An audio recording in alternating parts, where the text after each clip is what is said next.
One of the most powerful signs that you're going to make it, even if the world hasn't noticed yet, is that you've stopped trusting motivation to carry you through. Somewhere along your journey, you realize that motivation is not only unreliable, but often deceiving. It comes and goes like a fickle friend, showing up when things feel easy and disappearing the moment adversity enters the room. And unlike most people, you've stopped waiting for that burst of excitement to kick in before you start moving.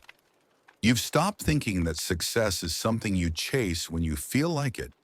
Instead, you've started building your life around a deeper principle: action, regardless of feeling.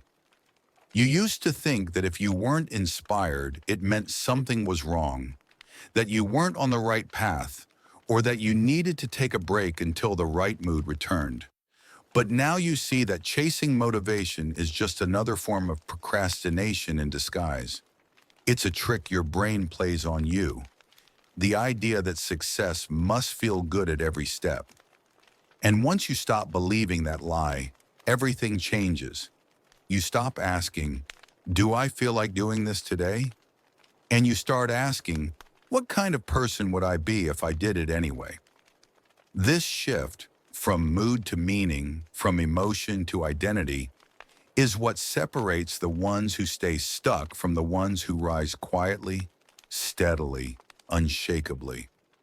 Because at some point, you understood something most people never do: the difference between wanting success and being the kind of person who deserves it. And that difference is defined by action, not enthusiasm. You get up when you don't want to. You write or train or study or build. Not because it's fun every day, but because something inside you is tired of being the person who quits when things get hard. That moment, when you begin to respect your commitments more than your emotions, is the beginning of everything. It's the silent pivot that turns a dreamer into a doer, and a doer into a legend. History is filled with people who reached greatness not because they felt inspired all the time, but because they moved even when they were exhausted, uncertain, or afraid. Take Winston Churchill, for example, a man plagued by what he called his black dog of depression. Do you think he felt motivated every day to lead a country through war? To wake up knowing the fate of millions depended on his clarity of thought and strength of will? Hardly, but he showed up anyway. He wrote, he read, he strategized, not because he was emotionally charged, but because he knew that leadership required stability in the face of emotional chaos. He wasn't led by his feelings. He led despite them. Or take Frida Kahlo, the painter whose body was broken by a bus accident at the age of 18, and who lived in near constant pain for the rest of her life. Did she wait for inspiration to strike before she painted? She painted from her bed. She painted through agony. She painted through heartbreak. She painted when life was falling apart. And those paintings, raw, emotional, honest, are now some of the most iconic artworks of the 20th century. Because she didn't wait for motivation.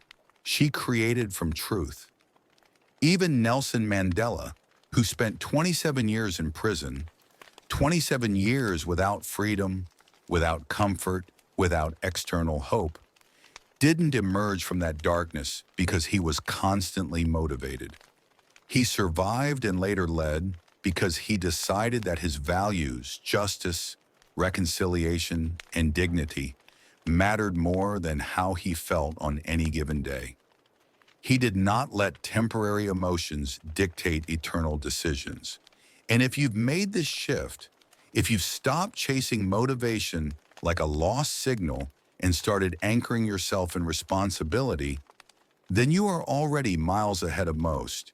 You've embraced the truth that motivation may start the fire, but only discipline keeps it burning. You understand now that building something meaningful requires showing up, especially on the days when it feels pointless. There will always be people waiting to feel like it, waiting for the new year, The new week, the right weather, the perfect playlist, the quiet moment, the magical burst of enthusiasm. But not you. You've outgrown that illusion. You've realized that the real strength lies in becoming the kind of person who acts regardless of mood. Because the version of you that succeeds is not a more inspired version of you. It's a more consistent one. And if you've already started showing up without the fireworks, if you've already begun creating in silence, pushing forward without applause, refusing to let your emotions steer your direction, then let me say this clearly. You are going to make it, because the world does not belong to the most excited. It belongs to the most committed. There is a rare kind of strength that reveals itself not in grand victories, but in the quiet persistence of those who keep going when it seems like no one is watching. And if you've ever felt invisible, if you've been putting in the work day after day and felt like the world couldn't care less, then you're likely walking the exact path that leads to greatness. Because one of the most undeniable signs that you're going to make it is this: you keep moving forward even when there is no applause, no recognition, and no certainty.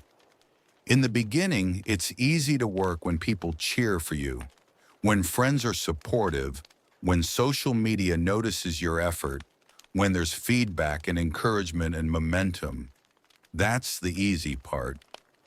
But what about when the likes disappear, when the messages stop, when you release something into the world and the silence echoes louder than any rejection ever could? That's when most people stop. Not because they lacked talent or time or intelligence, but because they were secretly addicted to being seen. They needed validation to keep going.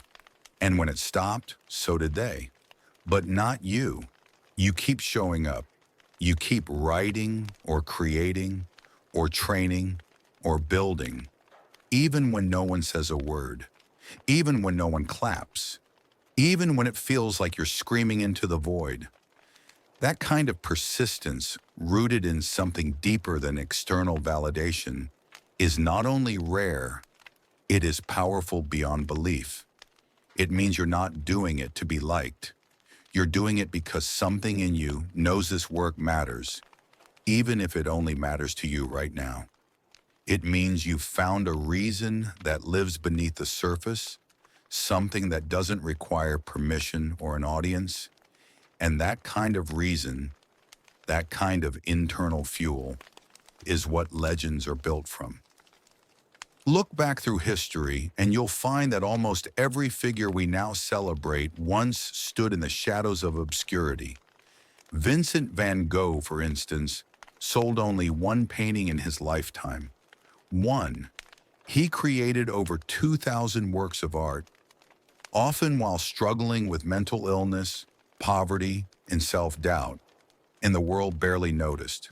No galleries, no riches, no fanfare. Yet he kept painting, alone in his suffering, unseen by the world. He still showed up to the canvas. Why? Because he couldn't not paint. Because the work was more than just a career. It was a calling. And now, more than a century later, he's considered one of the greatest artists who ever lived. Or consider Emily Dickinson, one of the most revered poets in American history. In her lifetime, only a handful of her nearly 1,800 poems were published, and most of those were altered by editors who didn't understand her style. She wasn't celebrated. She wasn't interviewed. She wasn't invited to readings. And yet she kept writing, alone in her small room, pouring out lines of truth and sorrow and depth that no one else saw until long after she was gone. Her legacy wasn't built through applause. It was built through devotion to the craft, to the voice, to the truth inside her. And then there's Nikola Tesla, a man whose mind was decades ahead of his time. He was responsible for the development of alternating current, the foundation of modern electricity, and countless other innovations. many of which he never patented or profited from. While others took credit, Tesla kept creating. While others chased fame, Tesla chased the future. He died poor and alone in a hotel room, long before the world realized just how far his vision had reached. He didn't stop because no one noticed. He kept going because the work itself was sacred. This ability to stay in motion when no one's watching is what separates those who are merely interested from those who are destined. It's easy to stop when the world is silent, but you have learned to keep your own fire burning even when there's no one around to feel its warmth. You get up early to work on your craft while others sleep. You study when it's easier to scroll. You persist through drafts, mistakes, rejections, and the deafening silence of being overlooked. And you do it not because someone is grading you, but because you know this is who you are now. This is the life you're building, brick by brick, even if no one sees the foundation being laid. You don't crave the spotlight, you crave the result. And that is what makes you dangerous in the best way. Because when the world finally turns its head to see what you've made, it won't be the beginning for you. It will be the unveiling of something that's already been alive in the dark for years. So if you've ever felt discouraged because your work goes unnoticed, remember this. The ones who make it are almost always the ones who refuse to stop, even when it felt like no one cared. The applause will come later, but the real reward is in becoming the kind of person who no longer needs it. And if you've already learned to keep walking in silence, one of the most revealing signs that you're going to make it is not found in how many times you've succeeded, but in how you've responded to the moments when you didn't. Failure, for most people, is the end of the road. It's the moment where they interpret resistance as rejection, where they assume the universe is trying to tell them this isn't for you, and where they internalize defeat as identity. But you've taken a different route. You've failed, maybe many times, and instead of using that failure as a reason to stop, you've used it as a reason to sharpen your vision. You've chosen to look failure in the face and ask it, what are you here to teach me? And that single question, that posture of humility in the aftermath of disappointment, is one of the clearest indicators that you're on a path towards something real. You no longer see failure as something shameful or tragic, but as a crucial teacher. You've stopped buying into the illusion that successful people somehow avoided falling short. In fact, you've probably started noticing the opposite, that the people you admire most have been through the deepest valleys. You've realized that the ones who rise the highest are rarely those who got everything right on the first try. They're the ones who didn't let the first fall become the final one. And because you've embraced that mindset, you've already placed yourself in a category of individuals that most people never reach. Those who can fail deeply, publicly, privately, painfully, and still find a reason to get up again. This mindset isn't just philosophy. It's etched into history. Take Abraham Lincoln, for instance. Before he became the 16th president of the United States, he endured a long string of personal and professional setbacks. He lost his job, he failed in business, he suffered the death of the woman he loved. He experienced a nervous breakdown and was defeated in numerous elections. Most people would have taken any one of these as a final verdict on their worth, but Lincoln saw each setback as part of the process. He didn't interpret failure as evidence that he wasn't good enough. He treated it as information, as correction, as preparation. And because he kept going, because he learned from every fall, he eventually became one of the most revered leaders the world has ever known.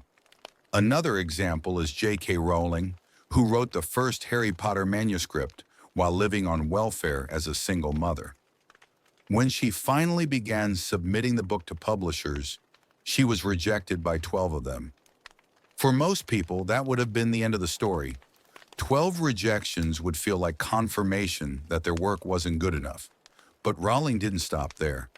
She believed in her story enough to keep going, and eventually one publisher took the chance, a decision that changed literary history. Rowling has openly said that failure was essential to her transformation. In fact, she credits her early struggles with shaping the resilience and clarity that allowed her to grow into the person she needed to become. Then there's Thomas Edison, whose invention of the electric light bulb followed over 10,000 failed attempts. When asked how he endured such an overwhelming number of failures, Edison simply replied, "I have not failed. I've just found 10,000 ways it won't work." This wasn't just stubborn optimism. It was a deep understanding that progress is rarely linear. Every misstep, every failed prototype, every disappointment was an inch closer to the breakthrough. Edison didn't just tolerate failure, he expected it. He used it. And because of that, he illuminated the world. When you look at stories like these, it becomes clear that failure is not a sign you're on the wrong path. It's a test, not of your talent, but of your willingness to evolve. And if you've experienced failure, whether in your career, your art, your relationships, or your personal development, and still found a way to keep going, then you're already ahead of most. Most people stop when things get hard. Most people let a single setback confirm their worst fears about themselves. But you've begun to view failure differently. You've stopped asking, "Why is this happening to me?" and started asking, "What does this experience reveal about who I can become?" You no longer try to protect yourself from mistakes by playing small. You've learned that perfectionism is a trap, a desperate attempt to avoid the very thing that refines you. You don't see missteps as a reflection of your worth. You see them as proof that you're trying. And not just trying for the sake of activity, but trying to become someone more aligned, more capable, more resilient than the version of you who started. Maybe you haven't yet made sense of all your losses. Maybe the road you're on still feels full of uncertainty and scars that haven't healed. But if you've chosen to carry those lessons forward, if you're allowing past pain to guide you rather than define you, then you're in the exact place you need to be. The path to greatness does not begin with easy wins. It begins with hard-earned wisdom, and the people who eventually succeed are not the ones who never fall. They're the ones who transform every fall into a foundation. If you're still here, still trying, still building, still believing, even quietly, then you've already proven the most important thing. You are capable of growth. You are willing to evolve. And that willingness is more powerful than any talent, any luck, any perfect opportunity. Because in the end, the people who make it are not just the smartest or the strongest or the most gifted. They are the ones who were willing to face failure and choose to learn anyway. And if that's you, then let it be clear. You are going to make it, not in spite of your failures, but precisely because of them. One of the hardest truths you'll face on the road to greatness is that you will be misunderstood. Not once or twice, but again and again, by people you love, people you admire, people you thought would support you. And one of the clearest signs that you are going to make it is that you've begun to accept this, not just as an inconvenience, but as a necessary part of the journey. Most people are desperate to be understood. It's a natural human desire to be seen, to be validated, to be told that we're on the right path. But when you begin to grow, when you start changing your patterns, challenging norms, or pursuing a path that others around you can't yet see, that understanding starts to disappear. Suddenly, you're the odd one out, the black sheep, the person who changed. And at first, this hurts. It stings to have people you care about question your decisions, mock your ambitions, or reduce your vision to something small and naive. But somewhere along the way, if you're serious about becoming who you were meant to be, you start to understand something important. Not everyone can come with you. Not everyone is meant to understand. And in fact, needing to be understood by everyone is one of the fastest ways to sabotage your own growth. Because the truth is, the more unique your path is, the fewer people there will be who understand it, at least in the beginning. Think of Galileo Galilei, who dared to suggest that the Earth revolves around the sun, a concept that directly challenged the teachings of the Church and the accepted science of his time. For standing by his observations, he was tried for heresy and spent the remainder of his life under house arrest. He was mocked, rejected, punished, not because he was wrong, but because he was early. His truth did not fit into the world that existed around him. But he didn't bend. He didn't rewrite his findings to please the crowd. He accepted being misunderstood as the price of holding on to what he knew to be real. Or look at Vincent van Gogh, whose work we now admire for its emotional intensity and originality. In his lifetime, Van Gogh was considered a failure by nearly everyone. Critics, peers, even family. His art didn't follow the rules of his time. It didn't fit the mold. It made people uncomfortable. And because of that, he spent most of his life alone, mentally ill, and without the recognition he deserved. But he kept painting, because he wasn't trying to be understood. He was trying to be honest. And now, generations later, his honesty has become his legacy. Being misunderstood often means you're stepping into territory others are too afraid to explore. It means you're thinking in ways that haven't yet been normalized, speaking truths that others are still afraid to face, or building something others cannot imagine until it's finished. And that's exactly why most people never take this path, because they fear the discomfort of disconnection. They crave belonging more than truth, and in doing so, they trade their potential for approval. But you've started making peace with the discomfort. You've stopped explaining yourself to everyone. You've learned that not every opinion deserves a response, and not every criticism is worth your attention. You've realized that clarity doesn't always lead to agreement, and that trying to get everyone on board with your vision can slowly drain the life out of that vision. You've learned to walk alone when you must, not because you enjoy the loneliness, but because you've chosen alignment over acceptance. This does not mean you don't feel the sting of being misunderstood. Of course you do. It hurts when your family doesn't get it. It's painful when your friends distance themselves. It's disorienting when people question your motives or laugh at your ideas. But you've made a decision, whether consciously or not, that you would rather be misunderstood than misaligned. And that decision is a form of maturity that most never reach. Even Socrates, the foundational figure of Western philosophy, was condemned to death by the very people he tried to awaken. His crime? Encouraging people to question the assumptions of society and think for themselves.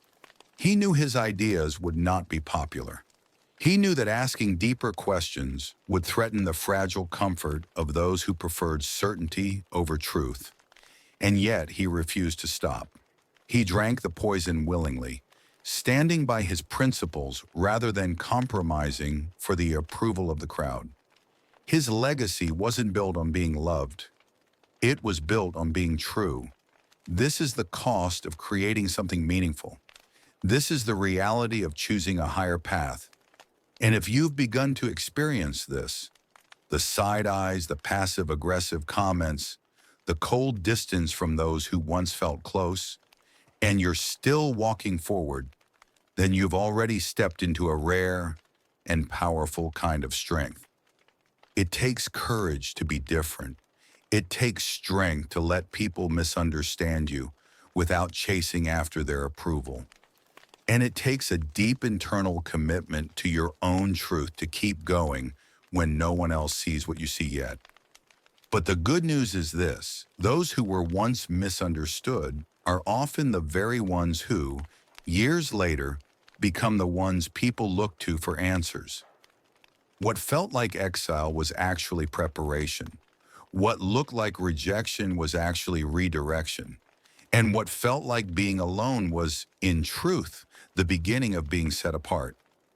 So if you're misunderstood, if people don't get you, don't support you, or even try to bring you back down to what's familiar and safe, take a breath. That tension you feel is not a sign that you're on the wrong path. It's a sign that you're carving a new one. And the world might not understand you right now, but it will. Eventually it will. Because truth always echoes louder in time than the noise of the crowd.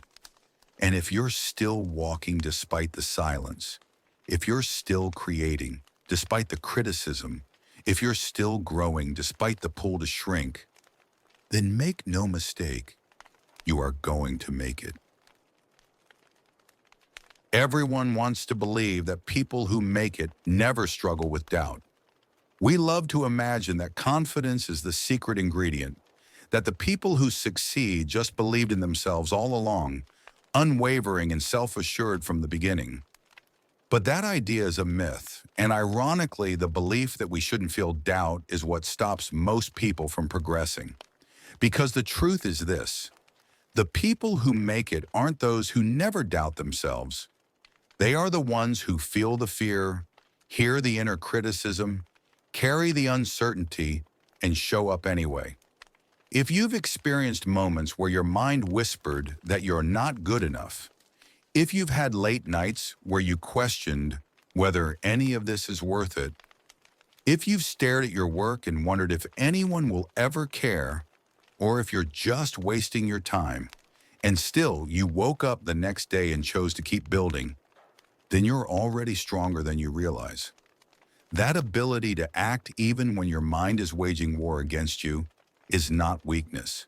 It's not hesitation. It's not failure. It's courage in its most raw and necessary form. Courage is not loud. It's not always visible.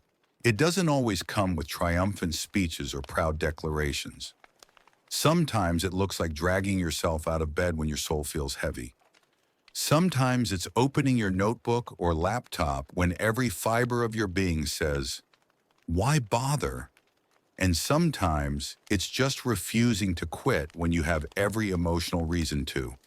And if you've done that, if you're still doing that, then you have one of the rarest and most powerful qualities any person can possess: emotional resilience. History is full of people who created great things while battling deep internal uncertainty. Consider Maya Angelou, the renowned poet and author, who once admitted that with every new book she published, she feared she would be exposed as a fraud, that someone would finally declare that she had no talent. This wasn't just early in her career. This fear followed her even after she had achieved global recognition. But she kept writing. She kept sharing. Because the presence of doubt did not mean the absence of worth. It simply meant she was pushing into places of real vulnerability, places where the stakes were high because the work mattered. Charles Darwin, who gave us the theory of evolution, one of the most transformative ideas in science, struggled for decades with crippling self-doubt. He delayed publishing On the Origin of Species for more than 20 years because he feared the backlash, feared he would be ridiculed, feared he might be wrong. And yet he kept researching. He kept refining his ideas. He kept working in the face of his own hesitation. And because of that persistence, the world changed. Even Martin Luther King Jr., a symbol of unwavering conviction and moral clarity, experienced nights filled with fear and anxiety. In his private writings and sermons, he spoke about the crushing weight of leadership, the loneliness of standing for something bigger than yourself, and the moments when he wasn't sure he could carry on. But each time, he returned to the front lines, not because he didn't doubt, but because he chose to act from a place deeper than fear. He knew that courage was not the absence of doubt, but the decision to keep showing up in spite of it. What all these people understood, and what you are beginning to understand, is that doubt is not a disqualifier. It is not a weakness that needs to be eliminated. It is simply part of what it means to care deeply about what you're doing. The fact that you feel doubt means you're emotionally invested. It means the stakes are high. It means you are risking something that matters. Your time, your voice, your vision, your truth. And that risk is the birthplace of everything real. Most people let doubt stop them. They take the feeling as a sign that they're not ready or that they're not qualified. But you've started to notice that the doubt is always there, and that progress happens not when it disappears, but when you stop waiting for it to. You no longer expect to feel fearless before taking action. You understand that fear is part of the equation, and that waiting to feel fully confident is just another version of hiding.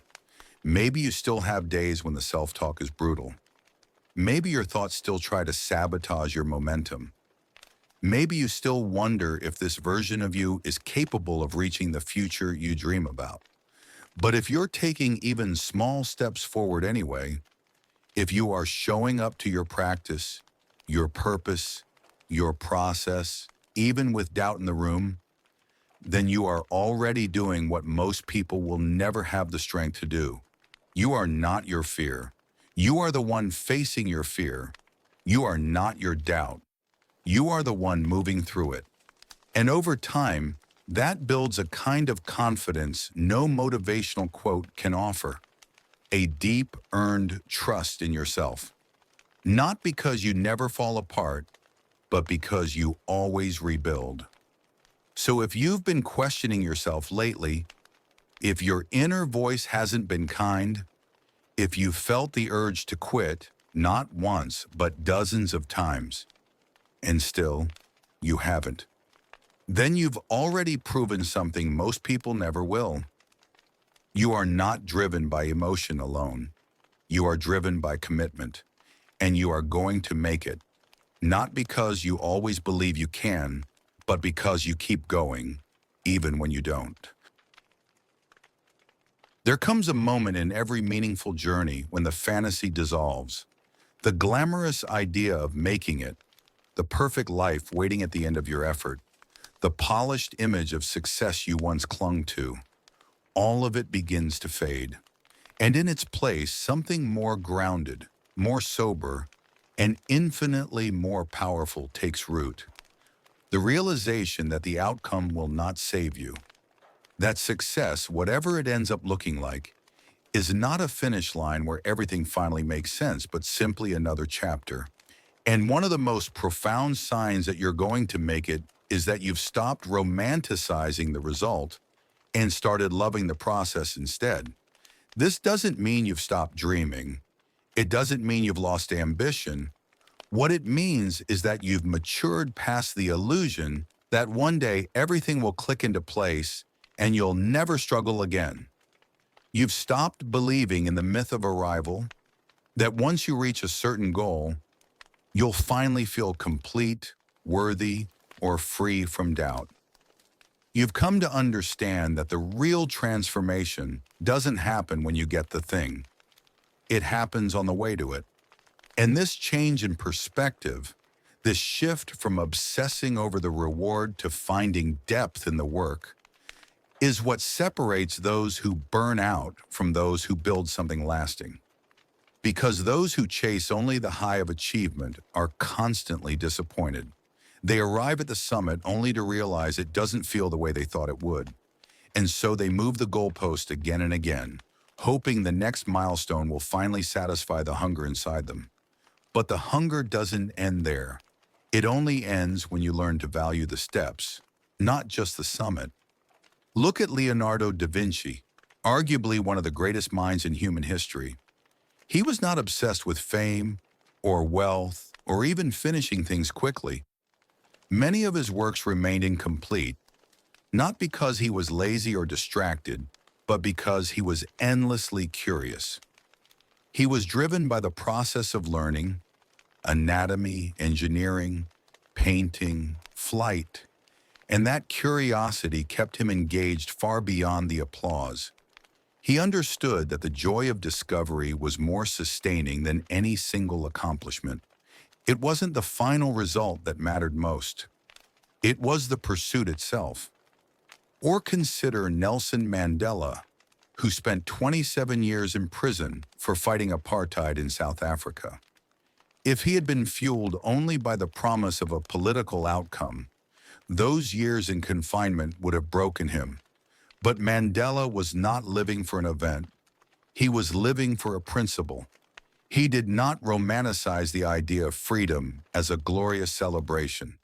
He understood that even if he achieved it, the work would not be over. And when he finally emerged, he led with humility and patience, knowing that lasting change is slow, messy, and filled with unglamorous work. His greatness came not from getting what he wanted, but from who he became while waiting. Even in the world of art, we see this pattern again and again. Ludwig van Beethoven, in the final years of his life, was nearly deaf. He could barely hear the music he was composing. There were no roaring crowds, no live performances where he could soak in the admiration of an audience, and yet he continued to write. Some of his greatest symphonies were created in this period, not because he was seeking recognition, but because he had surrendered to the work. He was no longer writing to be praised. He was writing because he couldn't imagine doing anything else. When you stop romanticizing the outcome, everything changes. You no longer treat today as a means to an end. You stop sacrificing the present for a hypothetical future. You begin to realize that if you don't find meaning in the doing, you'll never find it in the having. And that awareness frees you from the trap of chasing the next thing, the next number, the next form of validation. You also stop resenting the struggle. You stop saying, "I'll be happy when," and start asking, "How can I be aligned right now?"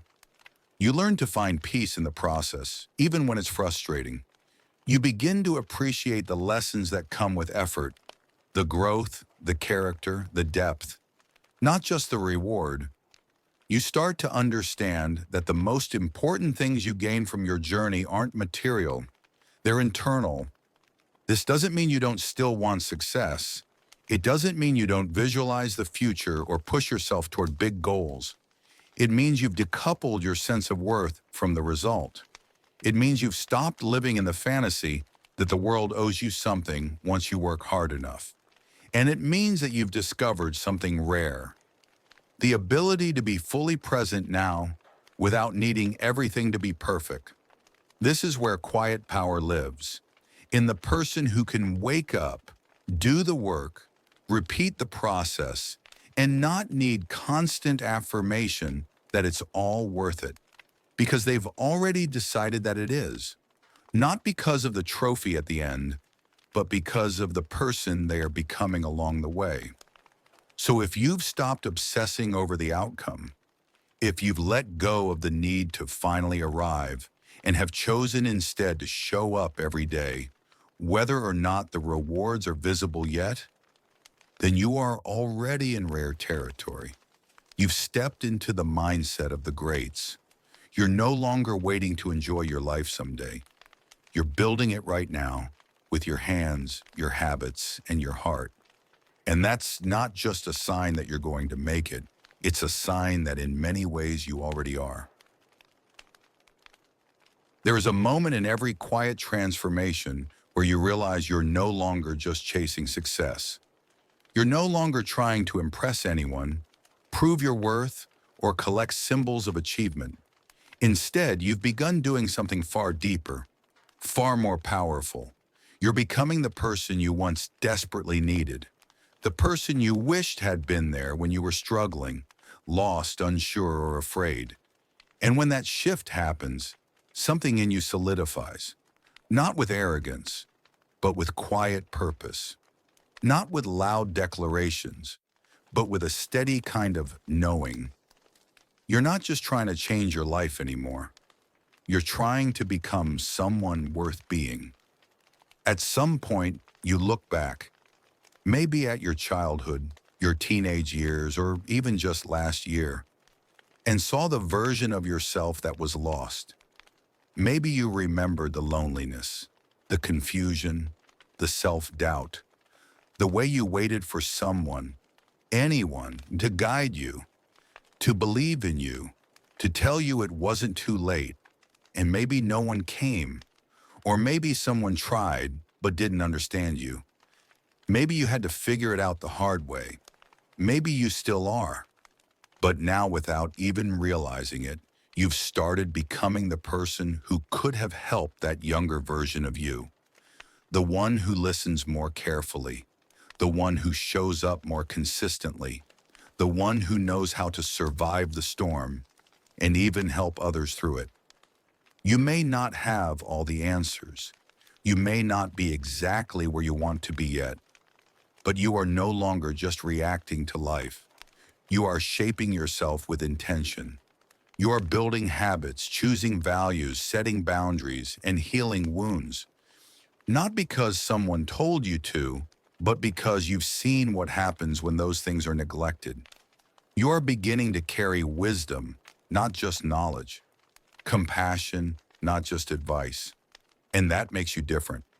Consider Mahatma Gandhi, who didn't begin life as a spiritual revolutionary. He was a timid law student, overwhelmed by fear and uncertainty. But through trials, exile, rejection, and internal struggle, he forged a self strong enough to lead a nation. Not by force, but by principle.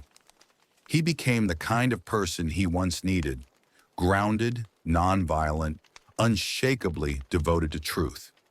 His life's work was not about glorifying himself. It was about being a vessel for a message larger than ego. And that message, that transformation, began not with others, but with himself. Think of Harriet Tubman, born into slavery, abused and hunted, with no formal education, no wealth, and no power in the conventional sense. But after escaping, she returned again and again, risking her life to guide others to freedom. She did not do it for recognition. She did it because she remembered what it felt like to be helpless, and she refused to let others stay there.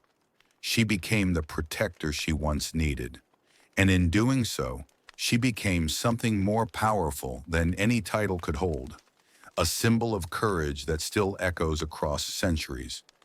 Or look at Viktor Frankl, the psychiatrist and Holocaust survivor who lost everything, his family, his home, his freedom, in Nazi concentration camps. In those unimaginable conditions, he came to a realization that would form the basis of his life's work, that even in suffering, we retain the ability to choose our response. He emerged from the darkness not just to rebuild his life, but to offer others a framework for meaning. His book, Man's Search for Meaning, was not written to impress. It was written to serve, to help others find purpose even in despair. He became the guide he had once longed for. This is what you're doing now, maybe without even realizing it.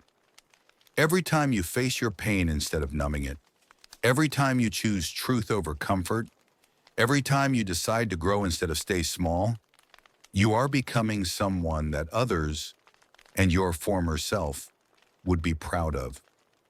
You are writing the manual you never received. You are building the safety you once longed for. You are creating from a place of empathy, not ego. And maybe your progress feels slow. Maybe you still feel broken at times. But don't confuse brokenness with weakness. Often the people who carry the deepest cracks end up being the ones who can hold the most light. You don't need to be perfect to be powerful. You just need to be real, to stand in your truth, to offer your presence, to live with integrity. That alone is revolutionary in a world obsessed with appearances. You're not just healing for yourself anymore. You're healing for everyone who comes after you. You're creating a blueprint, a path, a language that others who are still lost can follow. And when you understand that, when you truly see that your growth isn't just about you, it becomes a kind of spiritual responsibility. You don't have to change the world, but you are changing someone's world, even if that someone is just you from 5 years ago.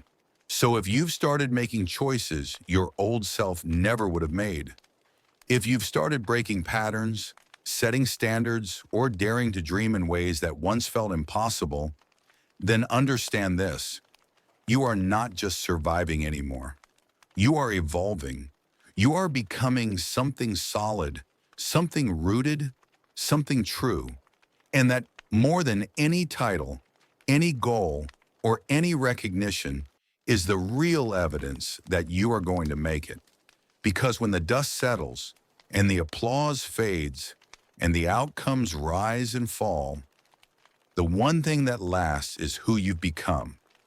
And if you're becoming the person you once needed, the one who is stronger, kinder, wiser, more grounded, then you're not just going to make it.